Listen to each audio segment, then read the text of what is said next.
Hey, you guys, welcome to Why Am I Yelling? I am Krista Rizzo, your host, and today we are talking about bad games. So I have a little story to share with you from this past weekend. My 7-year-old plays soccer, and at the end of the soccer game, you know how the kids line up on the teams and they slap hands and they say, good game, good game, good game. So it was that time of the game. The game was over. My son's team won by 1 point. It was a very engaging and exciting game for the U8 division for the boys.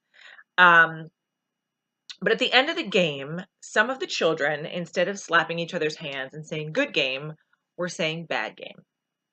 And just so you know this little tidbit about me, I've been a part of this soccer league since my oldest, who is now 13, was, I think, 3 or 4. So it's been about 10 years, 9 or 10 years that we've been in the soccer league, and I sit on the board. So I am hyper aware of all the things that go on the soccer field. I'm always paying attention to parents. I'm always engaging with parents, talking about our all volunteer league, why it's really important to volunteer for this league, how to be available for our kids, all the great things that this league does for the community, all the things. And we even have a pledge that all the parents and kids have to read on the first day of soccer of the season, so we all understand what good sportsmanship and great conduct on the field means. Our number one goal is for the kids to have fun. It's not about who's the best player. It's not about who's the best team. It's not about keeping score, although we all know that stuff kind of matters, especially in some competitive people's minds.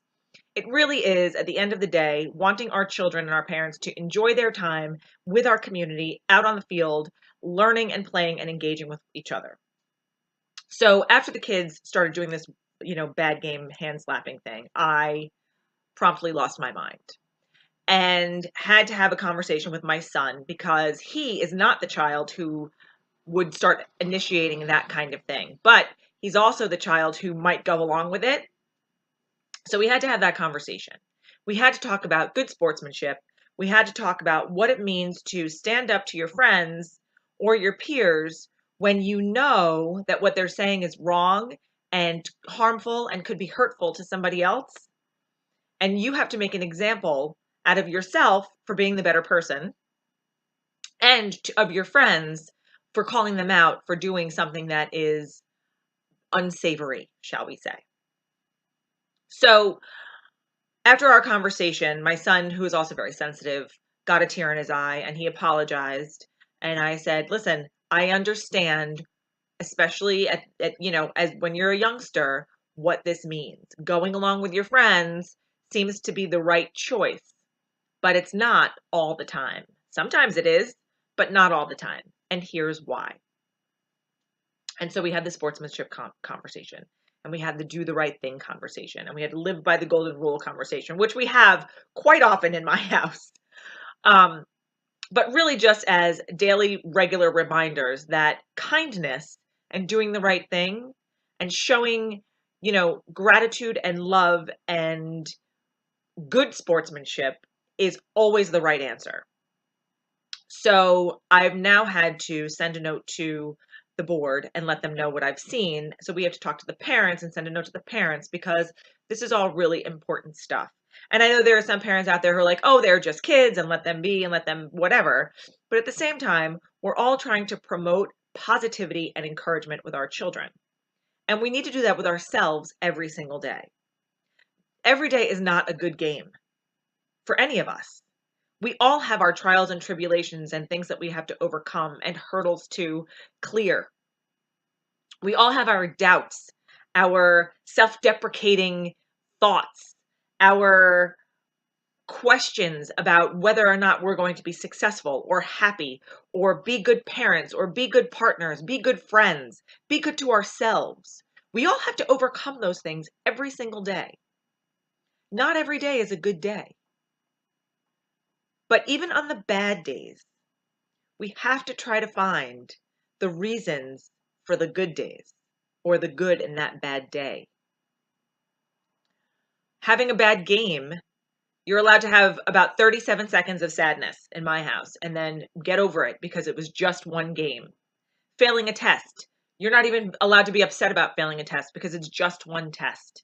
Every single day of your life is a test, is a game, is a new opportunity to make make a new resolution or provide a new solution for yourself to overcome your hurdles and your obstacles. And so how do we do that? Much the way that we do all the other things that we do when it comes to creating and sustaining positive relationship with yourself and with all the other people around you.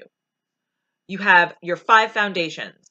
You have the key to creating successful relationships. You have a belief system within yourself. You have a mindset. You have a support system around you. But you have to have other elements: communication, boundaries, respect, support, and yes, intimacy. Every single relationship requires all of those things. I wrote a book about it. You should get it. I'll put the link in here just so you can have it. Those are the things that we need to focus on as we are creating relationships and building relationships and encouraging good days more often than accepting bad days. Listen, we're allowed to have a bad day here and there, but we're not allowed to wallow in it in my world.